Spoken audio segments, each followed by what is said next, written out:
Malgré son air narquois, vous décidez de faire confiance en Han Solo et son acolyte Chewbacca. Il vous demande de le rejoindre au hangar 13, dans l'après-midi. En arrivant, vous constatez une véritable épave. C'est donc ça le meilleur bolide de la galaxie? Mais cela ne change rien. Vous êtes surexcité, vous allez quitter Tatooine pour la première fois et connaître le voyage intersidéral. Comme le chemin est long jusqu'à Alderaan, Ben vous initie à la Force, l'héritage perdu des chevaliers Jedi.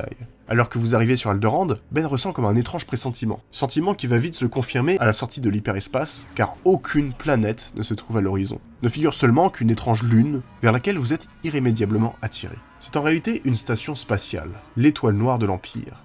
Le vaisseau à bord duquel vous êtes ne peut résister aux rayons tracteurs, et vient s'appareiller à bord d'un des hangars de la station. Vous profitez de l'investigation des Stormtroopers pour les assommer et enfiler leurs armures. Vous parvenez à regagner la console centrale du hangar, cependant il vous est impossible de désactiver la sécurité pour sortir le vaisseau du hangar. Mais vous localisez où il faut se rendre pour cela. Et cela semble très dangereux, Ben se propose d'y aller. Le plan est simple et il part se charger de désactiver la sécurité, pendant que vous veillez depuis le poste de contrôle à ce que tout se passe bien. Une fois que cela est fait, Ben revient et vous repartez aussi sec en vaisseau. Enfin, en théorie, car depuis l'ordinateur de contrôle, vous vous apercevez que la princesse du message vidéo de R2, celle-là même qui demandait de l'aide à Obi-Wan, se trouve à l'intérieur de la station, en tant que prisonnière. Vous hésitez, vous ne savez que faire. Allez-vous prendre le risque d'essayer d'aller la sauver, contre toute une station? Ce serait sûrement du suicide. Mais en même temps, cela vous semble inimaginable de ne pas agir.